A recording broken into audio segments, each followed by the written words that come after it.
It's official. The Secure Act 2.0 was signed into law at the end of 2022, and it is one of the largest changes ever for retirement accounts, coming in with over 90 provisional changes. This is great news for people of varying ages because if you have a retirement account, it's going to impact you in many positive ways. Hi everyone, Brian here. In today's video, I'll be covering many of the changes you can expect to see from that newly signed law from the Secure Act 2.0. These changes have a little bit for everyone, where it impacts your retirement accounts such as your 401ks, 403bs, Roth IRA, individual IRA, and even your 529 college fund. In summary, the goal of the changes is to promote saving earlier for retirement, boosting incentives for small businesses to even offer a retirement account, and offering those 60 and older more flexibility to save even more going into retirement. The changes aren't happening all at once, but instead they do have a staged implementation across several years. And outside of the Secure Act 2.0, I do want to mention that the maximum contribution for 401ks goes up in 2023 to $22,500. That's nearly a 10% increase over 2022 contribution limit of $20,500.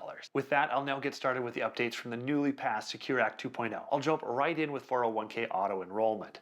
Starting January 1st, 2025, 401k accounts will become auto-enrolled for all employees that have 401k offering. As of today, enrolling into a 401k offered by employers is purely optional. But starting in 2025, all employees starting a new job will be automatically enrolled into your company's 401k. Now, don't feel like you are stuck with being forced into 401k. An individual can actively choose to remove themselves from having the 401k, but honestly, I can't think of a good reason why you do that. 401ks typically come with matched funds from their employers, and that is free money, and you should never turn down free money. The default setup under the new law for a 401k is at 3%, but no more than 10%. I'm going to assume that most employers will automatically set it up to only be 3% as the threshold, and it'll be up to you to make an adjustment to change your contribution to what you want it to be. In addition, the 401k will come with an automatic contribution escalation of 1% a year up to the maximum of 10%. So if you're with a new employer and they give you the automatic 401k and this escalation clause kicks in, each year that you're with them, it's going to continue to go up 1% each year. So if you start at 3%, the next year will be 4%, the next year 5%, and 6%, and 7%, and so on. But an automatic escalation from the employer maxes out at 10%. This is something you'll want to be aware of because it might catch you off guard when you notice that it's going up 1% each year. With regards to the auto enrollment, there are a few businesses that are exempt from this requirement, and they are small businesses with fewer than 10 employees, new businesses less than 3 years old, and churches and government. If for some reason you need a reminder on how to manage your 401k or your IRA, I do have a link in the description below. Before moving on, I need to ask a favor of you. If you like my content, please consider pressing the like button so that my channel can grow here on YouTube. And I'd love it if you'd also consider subscribing so you'd have quick access to all my new content. With that said, I'll get back to the video.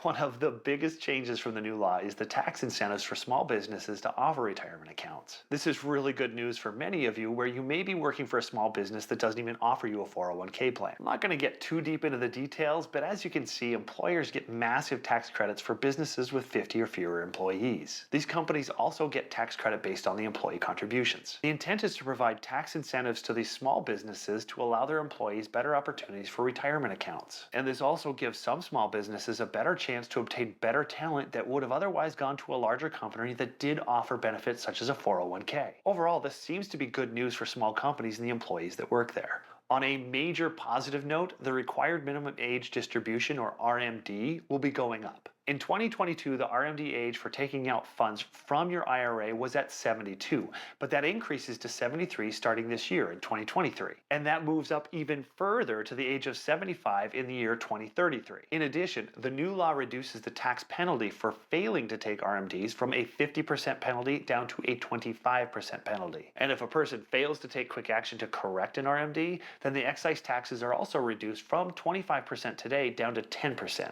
These RMD changes are a huge win for those that are in retirement age but still want to continue to work and want their money to continue to grow in their IRA without being forced to take withdrawals. Another big change is the IRA catch-up contribution index to inflation. Currently, the catch-up contributions have an increase of $1,000 for those that are over the age of 50. But starting in 2024, the catch-up contribution will be indexed to inflation. Me personally, I have not seen any examples that show exactly how this plays out, but in theory, the IRS will allow catch-up contributions to adjust yearly based on the inflation rate. High inflationary years would allow for more catch-up contributions, but once again, I haven't seen what that math looks like. I'll certainly share more once I see what the IRS has for the specifics on the math. Next, for those of you with a 401k or 403b non-simple retirement accounts between the ages of 60 and 63, you will have a catch-up contribution to the greater of $10,000 or 150% of the regular catch-up amount starting in the year 2025. That is a massive increase from the catch-up amount of $6,500 in 2023. This nearly doubles the amount that persons 60 to 63 can contribute to their IRA via the catch-up option. An interesting note that isn't really going to move the needle, but it starts in 23, is that employers can now bribe you to sign up for your retirement account. Okay, bribery may be a bit of a strong word, but employers can now begin to offer $10 gift cards to entice their employees to sign up for a retirement account. I'm not exactly sure how this is going to motivate people to invest, but I guess we can look at the enrollment data next year to see if it makes a big jump. Next, starting in 2024, you are allowed to withdraw up to $1,000 from your retirement account without having to pay the 10% penalty so long as you have a personal or family emergency. Granted, you will pay taxes on the withdrawal of the 401k or 403b due to the pre-tax dollars that you invested. You are then allowed to pay back the $1,000 that you withdrew along with the benefit of a tax deduction. If you pay back the amount, you are allowed to take out another $1,000 the following year, penalty-free for any new emergency that may come up. However, if you haven't paid back that original $1,000, then you have to wait 3 years before you can have another emergency withdrawal from your IRA without any penalty. Next is some good news for part-time employees beginning in 2025. At that point, employees become eligible to use a 401k, 403b after 2 years of part-time work. Previously, it was 3 years for part-timers before they could be eligible for company-offered retirement plans as a minimum requirement. Employers can certainly offer it sooner, but now the minimum requirement became quite a bit better. And starting in 2024, a 529 to Roth IRA rollover is allowed. Once the 529 has been established for 15 years, 529 beneficiaries can roll up to $35,000 from their 529s and into their Roth IRA. This is not an addition to the annual contribution to the Roth IRA, but instead it is a replacement for it. In layman's terms, if you save too much money for your college fund in the 529 account, the newly graduated student can then use that money in the 529 and fund up to $6,000 a year for their Roth IRA contribution, instead of having to save that money on their own while just getting started. However, with the average current cost of college tuition in 2022 at just over $10,000 a year, I'm doubtful that many people will have an excess amount left in their 529 account. But in case they do, it can set them off to a great start by funding their Roth IRA for up to 5 years.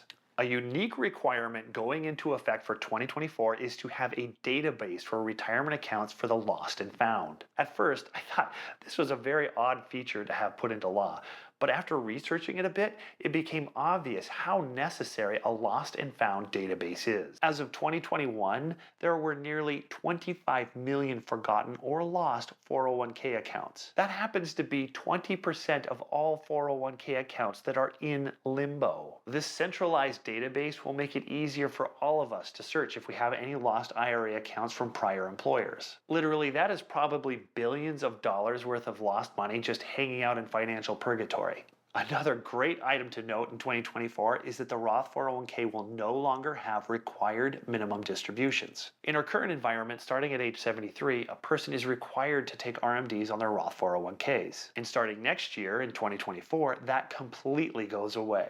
Previously, company match requirement funds only went to 401ks or 403bs, which are all pre-tax dollar accounts. However, as of 2022, employers have the choice to make available matches to Roth sub-accounts of the 401k, 403b, and 457b. This is great because those funds have already been taxed and the funds are 100% vested the moment that they're awarded to you. If this happens to be an option for you, you should absolutely take it. As I mentioned at the beginning of the video, there are over 90 provisional changes to the retirement accounts from the Secure Act 2.0, and I could not possibly review them all in this video. But I do have links in the description below with the full list of changes. I hope you found some value in today's video, and you should enjoy taking advantage of all the new retirement account changes coming your way over the next couple of years.